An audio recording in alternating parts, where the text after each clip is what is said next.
Day 3 here at the Eurobike show in Frankfurt. It's been a tough week, so I think it's time to power up with an in-depth look at some motors.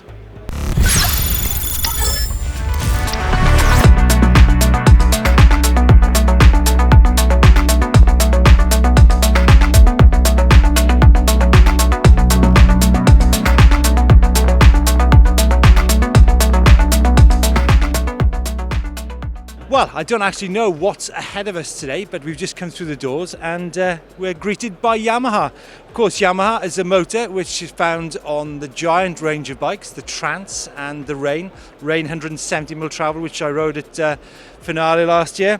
Really like this motor. It's 10% lighter than the previous model, the PWX. It's super quiet, powerful, 85 Nm, and it's got a really neat remote on the handlebar there. So a good start. This caught my eye recently. It's the Mahle X20 motor. It's a hub drive motor, 55 Nm, but have a look at this internal battery here, 236 watt hours.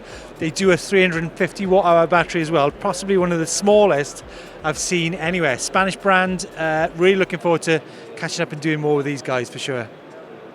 I've always been a fan of light-filled bikes. This is the longer travel version of their 301, and I've just noticed there's a new motor on this bike. I think traditionally they have Shimano motors, or was that Bosch? Crikey, I should know. But this is an R-Mag by a brand called Ambrio, so I was going to have a look at some more tech details about it. What's quite interesting is the first thing that they talk about is the IP65 water protection, which I'm going to explore a bit more in a minute. But this motor is either 75 or 90 Nm of torque, 2.85 kilos. You've got the speed sensors here, and I've just noticed, sorry, just pick up my MV Agusta bag as I walk over here. Obviously Italian. But yeah, here we have a that IP65 test going on. And I'm not being funny, guys, but I mean, that's like a puddle. That's not like what you'd find in Wales or Scotland, certainly not in Torridon. But it's nice to see. It's nice to see these brands actually, putting their stuff on the line and proving that there are some water-resistant stuff going on. But guys, Ambrio, I expect us to see this full at the 2023 show, please. It's all about e-mobility, folks. But the question is, would you actually ride that bike? Answers on a postcard.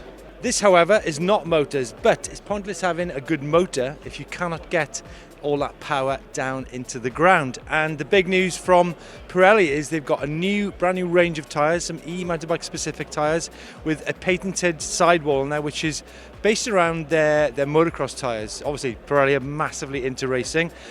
We've got 3 tyres here. We've got a soft compound one, or it's called the S. Got an S, an M and an R, and I think for e-mountain bikers it's the M which we need to focus on. This is all new compound. It's super grippy by the feels of it, but more than this, there's also a rear specific tyre. It comes in at 27.5 and 2.8, so that's going to be a massive amount of grip down onto the ground there. So in terms of the tyres, it's the same polymer matrix but a lower durometer. So lower durometer means softer tyres. So exciting times, I think, from Pirelli. Motors. Okay, Sachs. Is it Sachs or is it Zax?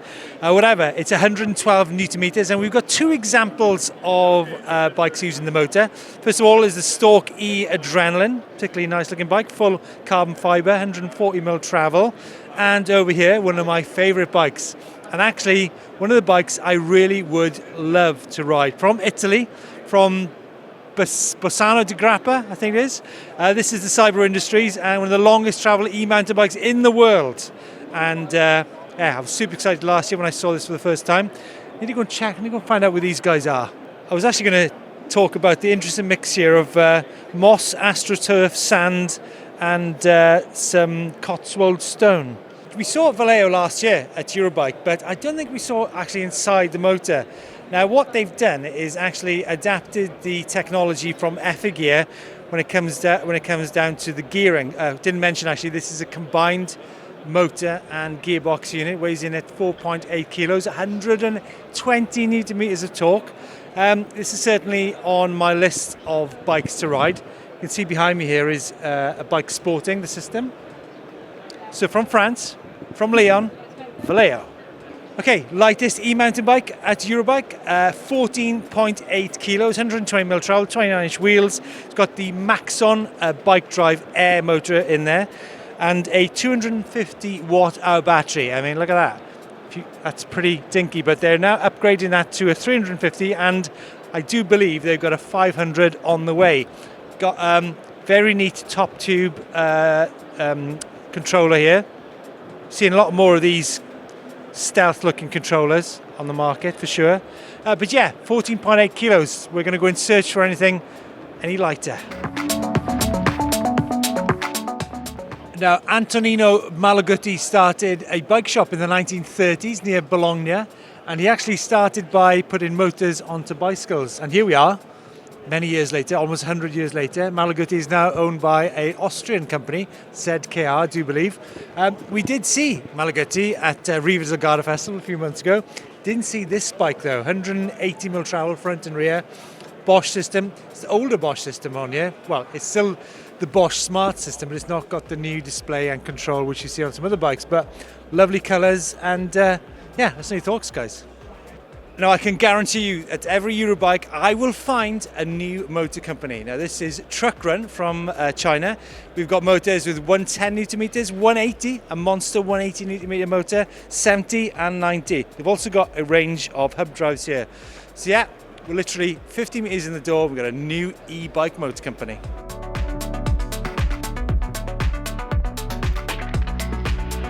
Hgears make precision parts and components and also co-design many motors. Now, we saw the Oli motors from Italy at the last Eurobike, but there's lots of others which Hgears are involved with, such as the new Fazua.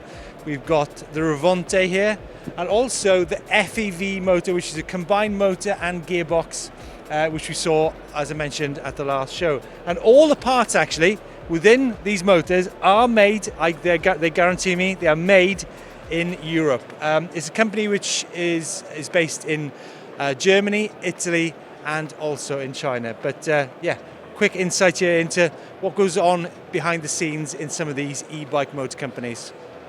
I'm expecting to see quite a few lightweight e-mountain bikes and e-mountain bike motors and batteries here at Eurobike, and we're now at the Bafang stand. Got the M532 motor, which has now been uprated to 75 Newton meters, so super compact motor, and that's then presented along with a very stealth 360 watt-hour battery in the down tube there. Big fan of Palini from Bergamo in northern Italy. The EP8 MX3 motor on this bike, 90 Newton meters, fitted to this Italian bike, obviously with the EXT shock in there. Some new developments, new app with display, maps, statistics, diagnostics, and also settings. You can custom tune that EP3 MX motor to whatever you want it to. So if you've not ridden a Palini motor, I highly suggest you do so. It's really quiet, it's really powerful, really intuitive, and yeah, one of the top ones on the market for sure. Ciao, give us a rundown of what's happening here. This is basically a diagnosis platform of the bike. It is also has real-time analysis of the e-bike system status. For example, I see the down below this graph is showing torque sensor. When I pedal this very hard, as you can see, or not pedal at all. Yeah, or not pedal at all. You can see the curves coming up and down. Pedal hard, it's going up. If I'm not pedaling, then it stops. It's a real-time analysis of the torque sensor is working. Ciao, this is the first time I've actually seen a graph where you've got the torque and actually no cadence.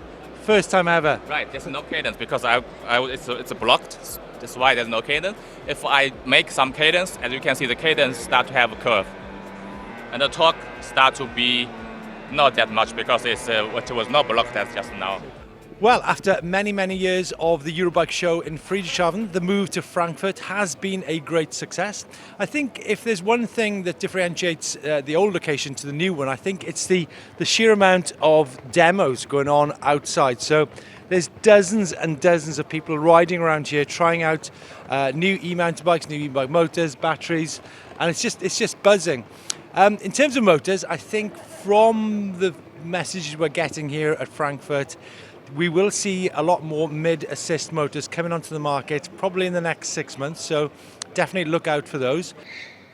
But Bit of skidding going on there in the background. I think it's been 3 days of madness. We've covered mostly bikes and motors. We haven't even touched upon such things as some of the componentry on e-mountain bike.